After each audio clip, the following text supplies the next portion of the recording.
Hello.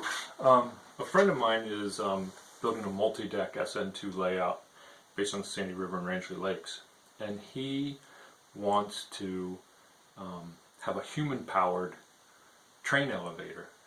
And we've been talking about ways and emailing back and forth about ways, and I feel it's gotten very complex.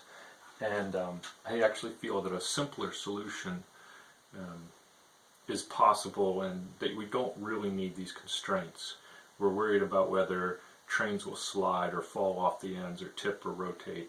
So I felt it was worthwhile to put my money where my mouth is and do my own version, and just a test. And here is a setup. I have a board. It's about 4 feet long.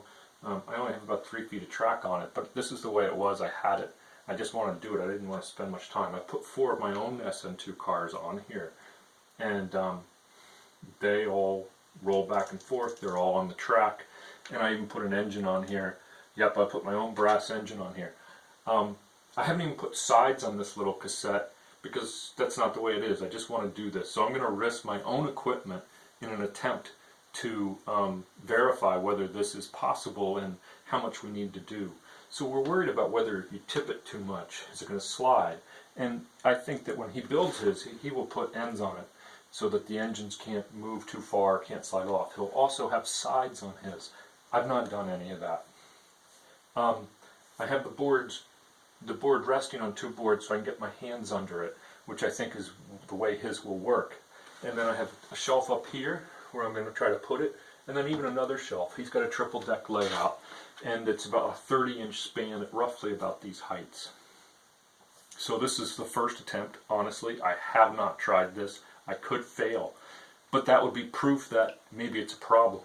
So we want to make sure that the train is on the track when we get to the top. So let me see where it goes. Double check. It's all on the tracks now. I'm going to pick this up. Got a little bit of wobble.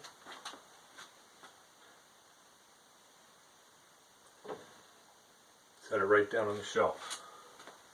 Look at that, no problem. No cars off the tracks. Okay, now the next one's a little higher. I might need to pull my sleeves up a little bit. Uh-oh. Yeah, it'll just barely fit with falling aid. Luckily I clamped those in the right places. So pick it up, pull it back just a little bit. Now my right-handed side over here is a little further than it should be. Well, there's a little roll, but I was a little nervous because I don't have a big enough space. I expect when he builds it, he'll build much wider shelves here, so that he doesn't have to worry about it tripping and falling, and he's got a much bigger place to land. And he won't have this side sticking out as far as I do. So that's kind of a problem. So we got it up. Cars are all fine, not a big deal. Let me start to lower this down. We'll see if it works again. This time I'm going to come inside the end shelf.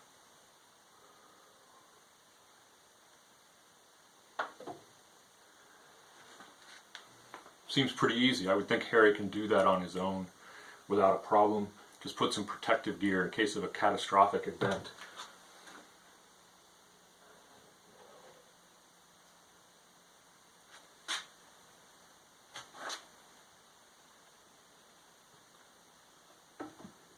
Now on his shelves he hopes to do this nice and vertically directly above each other. He won't have a table. I've navigated a bunch of more complications than he does, and I did it successfully. I think he can do it too. And I think everything he's thinking about doing is much more complicated than it needs to be. Signing off, Harry. Give it a try. Simplicity.